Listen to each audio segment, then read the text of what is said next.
বছর আগে এই ঘটনা। রোম পারস্যের বাদশাহ রাত্রির বেলায় পালা গেছে। 800 বছর পরে আমাদের দেশে এই প্রধানমন্ত্রী যিনি জোর করে 16 বছর ছিল, সে রাত বেলা 1:30টার সময় পালা গেছে। কথা তো আমি কই না, ইতিহাস কয়। 800 বছর পরে এই ঘটনা ঘটে। খাওয়াইলে সানা পাখি কি খাবে, মুর্শিদ খাইলে মাখন সানা, পাখির তো খাওয়া হইল না। মুর্শিদকে খাওয়াইলে সানা পাখি কি খাবে? পাখি গু খাবে। তুই নামাজ পড়, পাখি কি খাবে না খাবে ও চিন্তা তোর করা লাগবে না। পাখির খোরাক হলো নামাজ, পাখির খোরাক রোজা, পাখির খোরাক হজ, পাখির খোরাক যাকাত, পাখির খোরাক হলো নামাজ। ঠিক না? সুবহানাল্লাহ তো কোন। আর ও পাখি কি খাবে সেই চিন্তা আছে, তুই নামাজ পড়।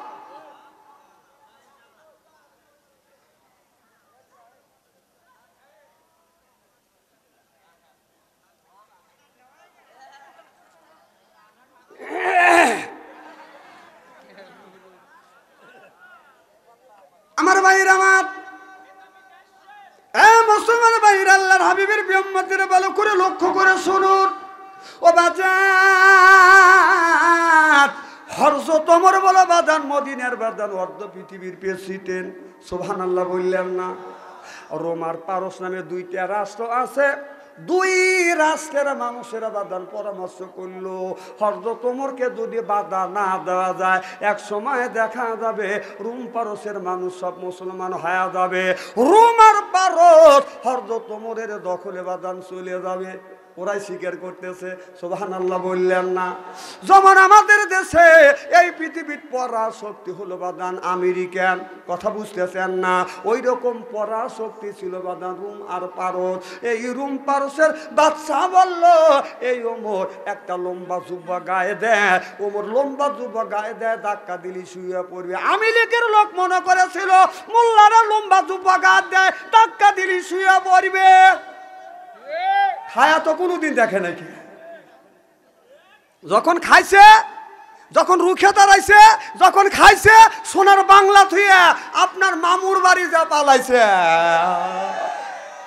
ভাবছেন যে লম্বা জুব্বা গায়ে দিছে, এদের গায়ে শক্তি নাই, ধাক্কা দিলে শুয়ে পড়বে।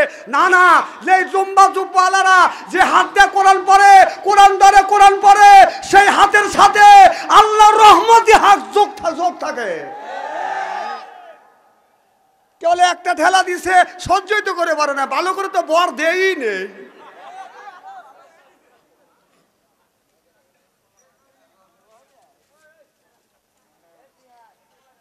দেন বড় বড় চোখ করে তাকে দিছে যে আজকে যদি দল ক্ষমতায় থাকতো তোকে স্টেজ থেকে নামাইতাম, আর ক্ষমতায় আসবে না। নাইরিয়া বেলতলে একবারই যায়। খুব জ্বালাইছে, 16টা বছর জ্বালাইছে। কোরআনের কথা হক কথা বলতে পারি নাই, কোরআনের কথা হাদিসের কথা বলতে পারি নাই। তোমরা পাও কাটি হাতে ধরা দিবে চাইছে। আজকে তুই কোনে এ বেটা শালা আয় আজকে।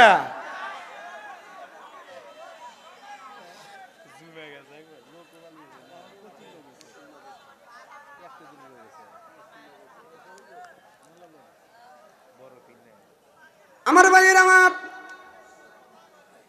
রূপ পারস্যের নেতারা চিন্তা করলে জুব্বা গায়ে দেয়, একজন বলে ফু দিয়ে উড়ো দেবো। কথা বুঝতেছেন না? কারণ ইসলামকে ফু দেওয়া বা উড়ো দেওয়ার জিনিস না। রোম পারস্যের বাদশাহ, রোমের বাদশাহ, পারস্যের বাদশাহ ইসলামটাকে ফু দেওয়ার চেষ্টা করে, ফু দিয়ে উড়ে দেওয়ার চেষ্টা করছে, বাদান পারে নাই। এরপরে 16টা বছর এই হাসিনা ইসলামটাকে ফু দিয়ে উড়ে বের চাইছে, বাদান উড়াইতে পারে নাই, নিজেই উড়িয়ে গেছে। নিজে এ কথাকে আমি বলতেছি নাকি? ইতিহাস কথা বলতেছে, ইতিহাস কয়।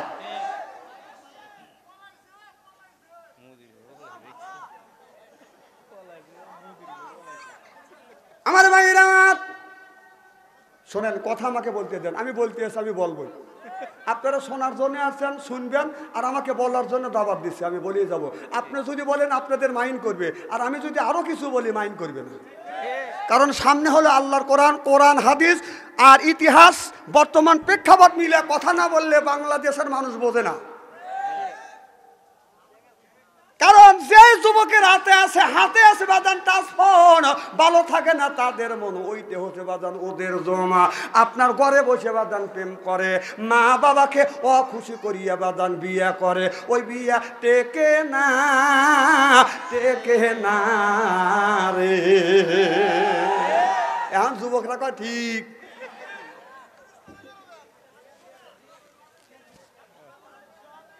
আমার ভাইয়ের আমার, রোম আর পারস যখন হযরত ওমর দখল করে নিল, সুবহানাল্লাহ জোরে কর, ফু দিয়ে নিবে চাইছিল, শেষ পর্যন্ত রোম পারসের বাদশারা রাতের বেলায় পলা চলে গেছে হাসিনের মতো।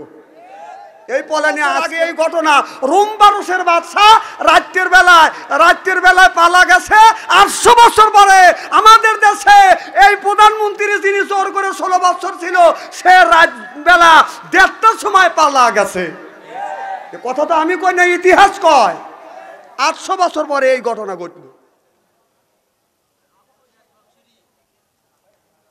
আমার ভাইয়ের আমার, যখন রোম পারস দখলে এসে গেল মুসলমানের হাতে, সুবহানাল্লাহ, হযরত ওমর বললেন, রোম আর পারসের মধ্যে যতগুলি জেলখানা আছে, জেলের মধ্যে যতগুলি আসামি আছে, সব আসামিকে আমি আজাদ দিয়ে দিলে, মুক্ত করে দিলাম। জেলখানার দরজা বাদান খুলে দাও। জেলখানার দরজা খুলে দিলেন, গেটটা খুলে দিলেন। প্রত্যেকটা আসামি যারা নিজ বাড়িতে বাদান চলে গেল। হযরত ওমর 7 দিন পরে হযরত ওমর ঘোষণা দিলেন, জেলখানার দরজাগুলি খুলে দিছে, যায় দেখো জেলের মধ্যে কোনো মানুষ আছে কিনা। রোম আর পারসের মধ্যে যতগুলো জেলখানা ছিল, সব জেলখানা বাদান তন্ন তন্ন করে খুঁজেছে, একটা মানুষ পায় না। কিন্তু রোমের শহরে একটা জেলখানা ছিল, ওই জেলের মধ্যে যা দেখে একজন যুবতী মহিলা বসিয়ে আল্লাহর ইবাদত আর গুণকীর্তন করতেছে। চিল্লে এখন মারহাবা। যা বললেন, কি গো মা তুমি রোম পারস দখলের পর আমাদের অর্ধ পৃথিবীর প্রেসিডেন্ট হযরত ওমর জেলখানার দরজা খুলে দিয়েছে, সব কয়েদিকে মাফ করে দিয়েছে, আজাদ করে দিয়েছে, সব আসামি যারা নিজ বাড়িতে চলে গেছে। তুমি কেন যাও না? মারে জেলখানার থেকে তুমি বের হও। এবার মেয়েটা বলতেছে, আমি আপনার সাথে কোনো কথা বলবো না, এই অর্ধ পৃথিবীর প্রেসিডেন্ট হযরত ওমর যদি আসে তবেই আমি জেলখানার থেকে বের হব, নইলে জেলখানার থেকে আমি বের হব না। চিল্লে এখন মারহাবা। সবাই বাড়ি যাইতে পারে, আমি যাব না যতক্ষণ পর্যন্ত অর্ধ পৃথিবীর প্রেসিডেন্ট ওমর না আসবে। যারা পরীক্ষা করবার জন্য গেছিল তারা যে হযরত ওমরকে বলল, হুজুর কোন জেলখানায় একজন কয়েদি পাই নাই, মানুষ পাই নাই, কিন্তু শহরের মধ্যে রোমের শহরের ভিতরে একটা জেলখানা আছে, একজন যুবতী মহিলা বসে আছে। আমি বললাম, মা বের হয়ে যাও। বললো যে ওমর যতক্ষণ না আসবে এতক্ষণ আমি বের হব না। সুবহানাল্লাহ। হযরত ওমর নিজেই জেলখানার গেটের সামনে হাজির হয়ে গেলেন। হযরত ওমর জেলের দরজার সামনে গিয়া সালাম দিলেন, আসসালামু আলাইকুম ইয়া হালাল বাইত। কি গো মা, আমি অর্ধ পৃথিবীর প্রেসিডেন্ট হযরত ওমর তোমার কাছে আসছি। মা তুমি জেলখানার থেকে কেন বের হচ্ছ না? আমি খানাটাকে আমি আজাদ করে দিয়েছি, মুক্ত করে দিয়েছি, সব আসামি বাড়ি চলে গেছে, তুমি কেন যাও নাই? মা মেয়েটা ডেকে ডেকে বলতেছি, আমিরুল মুমিনিন খলিফাতুল মুসলিমিন, আমি এই জেলখানা থেকে বের হব, আমি একজনের বউ হয়ে জেলখানা থেকে বের হব। চিল্লে বলুন মারহাবা। কারণ আমার মা নাই, বাবা নাই। কি গো মা তুমি কে? বলো হুজুর আমি রোম পারসের বাদশা কায়সারের নাতনি। কথা বুঝতেছেন না? রোম পারসের বাদশা কায়সারের নাতনি।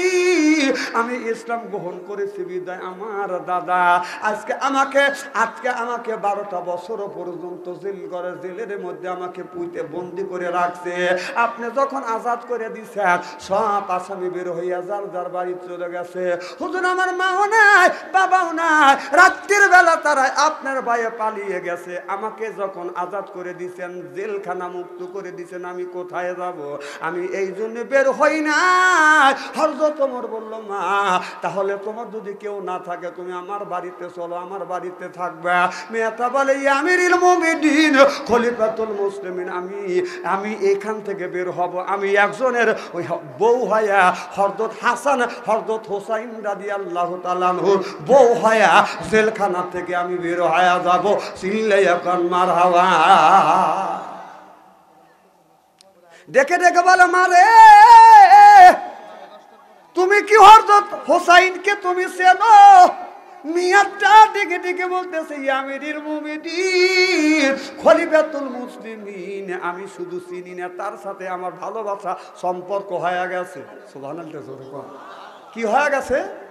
ভালোবাসা সম্পর্ক হয়ে গেছে। হে হুসাইন আমাকে বিয়ে করবে, বউ হয়া জেলখানার থেকে বের হব, নইলে আমি জেলখানার থেকে বের হব না। সুবহানাল্লাহ। কারণ হুসাইনকে আমি ভালোবাসি, হুসাইনকে আমি কথা কয় না, হুসাইনকে আমি ভালোবাসি। হযরত ওমর চমকে গেলেন যে হাসান হুসাইন জান্নাতের যুবকদের সর্দার হবে। এই হুসাইনকে মেয়েটা ভালোবাসে, তাহলে ভালোবাসার সম্পর্ক কেমন করে করলো? ঘোড়া নিয়ে দৌড়ো হযরত আলীর কাছে, যা দেখে বলে, ভাই আলী রে, সর্বনাশ হয়ে গেছে, একটা মেয়ে জেলখানার মধ্যে থেকে বের হয় না। আমি বললাম তোমাকে মুক্ত করে দিলাম, আজাদ করে দিলাম, না তুমি জেলখানার থেকে বের হও। মেয়েটা বলেন, না না, আমি জেলখানার থেকে বের হব না, তবে বের হব আমি হযরত হুসাইনের বউ হয়া, কারণ হুসাইনকে আমি ভালোবাসি। হযরত আলী এই কথা শোনার সাথে সাথে হযরত আলীর মাথা আগুন ধরে গেল। হুসাইনকে ডেকে ডেকে বলতে, বাবা হুসাইন, এই জমিনে তুমি কোন মেয়েকে ভালোবেসেছো? বলে, না বাবা, মেয়েদের সাথে দেখাই হয় নাই, ভালোবাসা কাকে কয় আমি ভালোবাসা বুঝি না। সুবহানাল্লাহ, একটা জোর কর। আর আমাদের দেশের ছেলেরা লেখাপড়া করে, মা বাবার টাকা খরচ করে, আর ক্লাস করে, জব ক্লাস, খালি প্রেমের ক্লাস শুরু করে দিছি। মাস্টার ডিগ্রি পাস করছে, মা বাবা 10 লক্ষ টাকা দিয়ে চাকরি দিছে। এরপরে চাকরি দেওয়ার পরে মা বাবা বলতেছে, বেটা কষ্ট করে লেখাপড়া শিখেছি, 10 লক্ষ টাকা দিয়ে তোমাকে চাকরি দিছি, এখন আমি তোমার মা, আমি তোমার বাবা, বৃদ্ধ হয়ে গেছে, বুড়ো হয়ে গেছে, কখন মরিয়ে যাই বাবা আল্লাহ ভালো জানে, এখন তোমাকে বিয়ে করা বৌমা দেখে আমি মরতে চাই। ছেলে বলতেছে, আব্বা ওই চিন্তা করবেন না, আপনার পুত্রবধূ ডেলিভারি হবে। কি হবে? আমার কথা বোঝেন কি না বোঝেন আল্লাহ জানে। যে সে কাম আমি আগেই হারছি, আপনার পুত্রবধূ এখন ডেলিভারি হবে। বাবা মানে ইংরেজি বোঝে না, ওই বাংলা বোঝে না, ওই ইংরেজি শিখেছে। এবার হযরত আলী আর হযরত ওমর হযরত হুসাইনকে ধরে নিয়ে বাদান জেলখানার গেটের দরজার কাছে গেলেন। সুবহানাল্লাহ। এবার মেয়েটা সামনে যা বলে, মা আমি হুসাইনকে নিয়ে এসে, হুসাইন কি তোমাকে ভালোবেসেছে? এবার মেয়েটা বলে, না না, হুসাইন আমাকে ভালোবাসছে কিনা আমি জানি না, আমি মনে মনে হযরত হুসাইনকে ভালোবেসেছি। তবে হুসাইনের মা হযরত ফাতেমা আমাকে কথা দিছে, চিল্লাইয়া কান মারহাবা। হযরত ওমর বললাম, মা হযরত হুসাইনের মা আজ থেকে 5 বছর আগে মারা গেছে, তুমি কি হযরত ফাতেমাকে চেনো? কয় শুধু চিনি না আমি হযরত। তুমি কি ফাতেমাকে দেখছো? কয় শুধু দেখি নাই, আমি হযরত ফাতেমাকে চিনি। সুবহানাল্লাহ। এবার বলল, মা তুমি কেমন করে চিনলে? বলে, আমি যখন কলমা পড়ে মুসলমান হয়েছি, কলমা পড়ে যখন মুসলমান হয়েছি, আমার দাদা আমার বাপ দাদা যখন আমাকে জেলের মধ্যে ঢুকাইয়া সকালবেলা চাবুক দিয়ে 5টা বাড়ি মারে, আর রাতের বেলা চাবুক দিয়ে আমাকে 10টা বাড়ি মারে। এই রকম করতে করতে আমাকে কলমা ছাড়ার কথা বলে, কলমা যখন আমি ছাড়ি না, এক দিন আমাকে এমন মারা মারে আমি অজ্ঞান হয়ে জেলের মধ্যে পড়ে যায়। আর আমি লক্ষ্য করে দেখি স্বপ্নের মধ্যে একজন মহিলা আসিয়া আমার মাথায় হাত বুলাইয়া দেয়, আমার কপালে চুমা দেয়। আমি জ্ঞান ফিরিয়ে বললাম, মা আপনি কে? মেয়েটা বলে, আমি হলাম খাতুলে জান্নাত হযরত ফাতেমা, চিল্লাইয়া কান মারহাবা।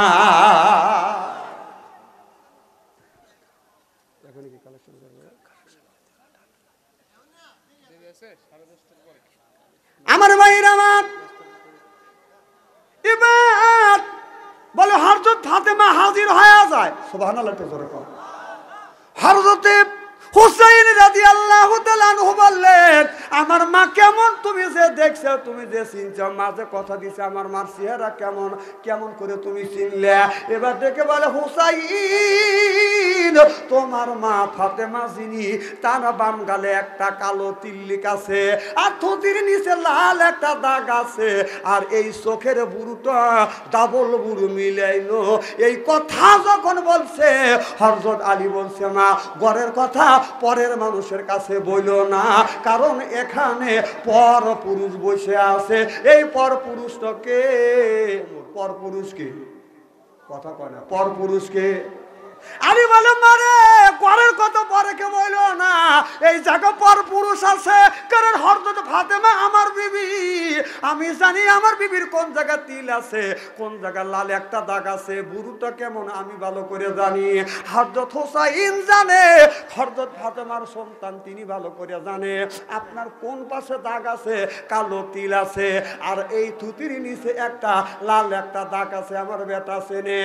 এরপরে আমার বিশ্ব নবী চেনে, কারণ তার মিয়া ফাতেমা, সে দেখছে আর পৃথিবীর কোনো মানুষ দেখে নাই। মেয়েটা বলে, হুজুর এই দৃশ্যটা আমি দেখছি। সুবহানাল্লাহ,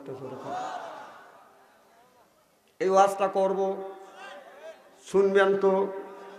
হযরত হুসাইন বলে, রে যুবতী, তুমি যা বলেছো ঠিকই বলেছো।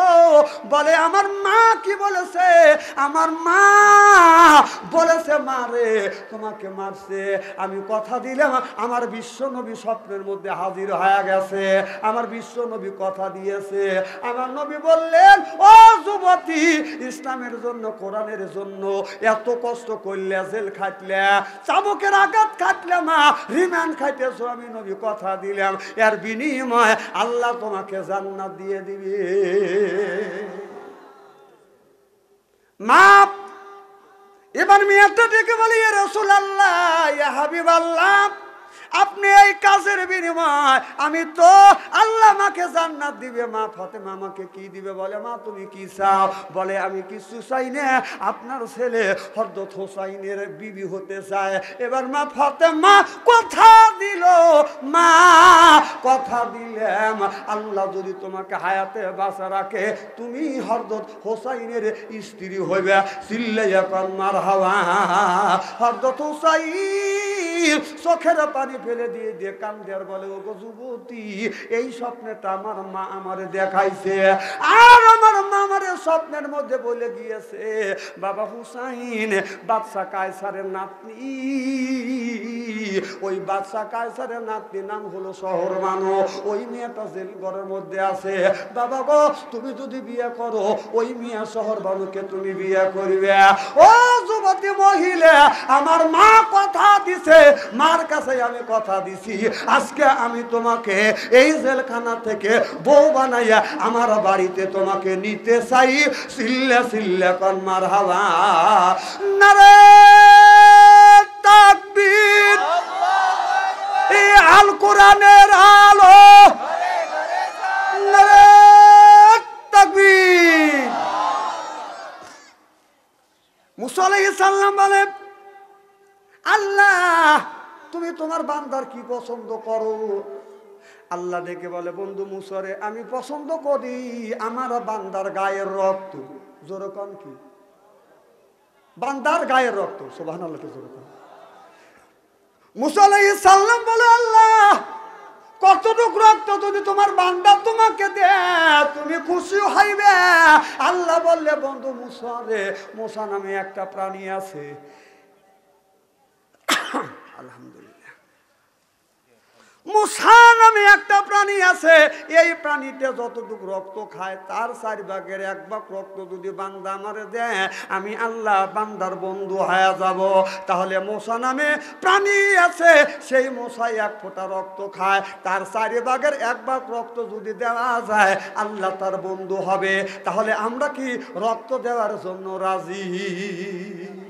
কি কোন রাজি? আমি পরীক্ষা করে দেখবো কারা রক্ত দেওয়ার জন্য রাজি, আল্লাহর বন্ধু হতে চান। আমি তাকবীর দেবো, যাদের ইমানের স্পিরিট আছে, আল্লাহর প্রতি বিশ্বাস আছে, তারা হাত তুলবেন। যাদের আল্লাহর প্রতি বিশ্বাস নাই তারা হাত তুলবেন না। রেডি? দেখি কে কে হাত তোলে না, দেখেন। নারে তাকবীর! দুই হাত টান টান করেন, দুই হাত টান টান করেন। দেখেন তো কে হাত তোলে নাই, হাত টান টান করেন, চক্ষু দুটো বন্ধ করেন। রাজি? রাজি? রাজি? হাত নামা। রাজ্জাক ভাই কি করেন, একটা চাকু আর প্লেট নিয়ে এসে, কারণ ওনারা তো রক্ত দিবে এসেছি। তবে আমি একা তো চাইতে পারবো না, আপনারা অনেক মানুষ, আমি একা, আপনাদেরই আসতে হবে। মুসা আলাইহিস সালাম বলে, আল্লাহ তোমার বান্দা যদি রক্ত দেয়, আল্লাহ রক্ত ক্ষয় অবস্থায় মারা যাবে, আল্লাহ তুমি স্যাক্রিফাইস করো। আল্লাহ বললেন, বন্ধু মুসা রে, আমি আল্লাহ স্যাক্রিফাইস করলাম, বান্দা রক্ত দেওয়া লাগবে না।